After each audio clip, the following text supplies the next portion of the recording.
आतंकी हमले में रियासी की जो एसएसपी हैं मोहिता शर्मा, जो इस मामले से डायरेक्टली इन्वॉल्व हैं, उन्होंने टीवी9 भारतवर्ष के कैमरे पर कई बड़े खुलासे किए हैं। आतंकियों ने कायराना हरकत अंजाम दी है। फायरिंग करने वाले आतंकी पाकिस्तानी हैं, ये माना है एसएसपी ने। बस पर 2 आतंकियों ने फायरिंग की, ये भी पता चल चुका है। पूरे इलाके में सर्च ऑपरेशन अभी भी जारी है। हमारे सहयोगी अंकित भट्ट ने उनसे बात की है, बातचीत सुनिए। एसएसपी रियासी मोहिता शर्मा इस वक्त हमारे साथ मौजूद है। मैम, जिस तरीके से इंटेंसिफाई सर्च ऑपरेशन चलाया जा रहा है, क्या कुछ अपडेट है जो आप शेयर कर सकेंगे?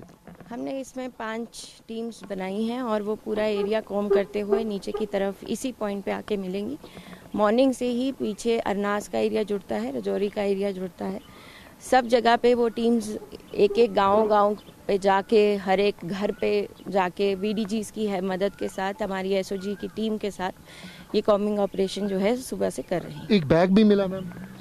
इस तरीके के बैग की कोई इनपुट जो है, ये जो आतंकी थे कितनी संख्या में? विटनेसेस का कहना है कि 2 आतंकियों की वो पुष्टि कर सकते हैं। इसके अलावा अभी it is too soon to. Rajouri Poonch का इलाका भी इस इलाके के साथ जुड़ता है। माना जाए कि एक तो पाकिस्तानी होंगे और दूसरा एक अबू हमजा जो रजौरी पुंछ में एक्टिव है, उसका ग्रुप हो सकता है। It is too soon to tell. एक आखिरी सवाल मैम, क्या इस तरीके के इनपुट्स थे कि आतंकी श्राइन के ऊपर भी हमला कर सकते हैं?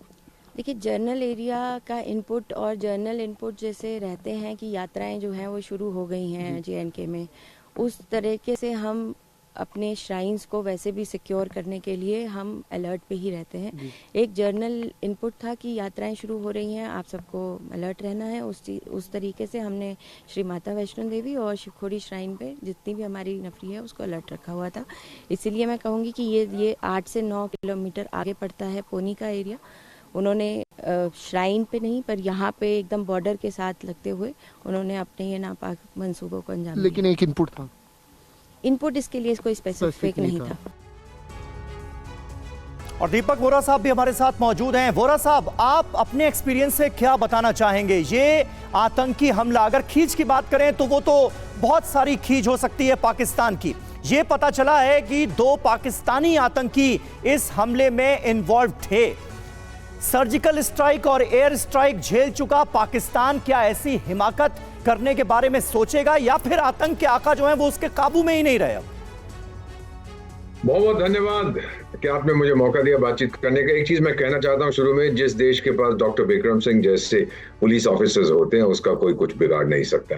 सर, मैं बहुत जल्दी से, गिव मी 2 मिनट्स। 1973 में मैंने विदेश सेवा में प्रवेश रखा था। पहला मेरी पोस्टिंग थी पेरिस में, उसके बाद बहुत जगह। 70s, 80s, 90s में हम क्या देखते थे कि पाकिस्तानी डिप्लोमेट्स, मेरे काउंटर पार्ट्स, उनकी तनख्वाहें हमसे ज्यादा थी, बड़े बड़े घरों में रहते थे, बड़ी बड़ी गाड़ियों में घूमते थे, बहुत पैसा था उनके पास, क्योंकि वो पैसा आता था अफगानिस्तान से जहां पर सोवियत संघ फंसा हुआ था। उसके बाद जब 9/11 हुआ तो ये सब खत्म हो गया। वो छोटे अपार्टमेंट्स में चले गए और नाराज होने लगे और भारत के बरखिलाफ उनकी दुश्मनी बढ़ती गई। अब क्या आप जो देख रहे हैं sir, teeming slums of Karachi, वहां से ये निकलते हैं जिहादी, कैनन फॉडर हैं ये लोग, इनका कोई भविष्य नहीं है ना सर। आप ही के चैनल ने रिपोर्ट किया था पिछले साल लगभग 10 लाख पढ़े लिखे पाकिस्तानी, बहुत से पढ़े लिखे थे, देश छोड़ के भाग गए क्योंकि उनके पास कोई भविष्य नहीं उनको नजर आता था अपने देश का।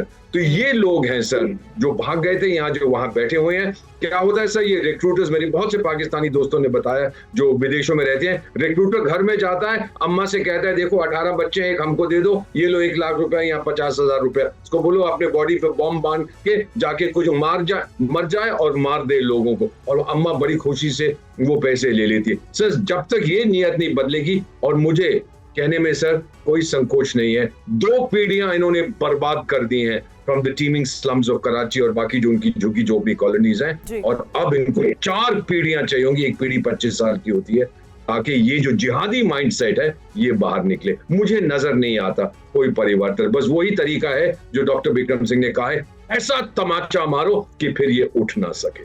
तो भारत की तरफ उल्टी निगाह रखने वालों की उल्टी गिनती तो बहुत पहले ही शुरू हो चुकी है, और बहुत महत्वपूर्ण बात सर यहाँ पर आपने भी कही है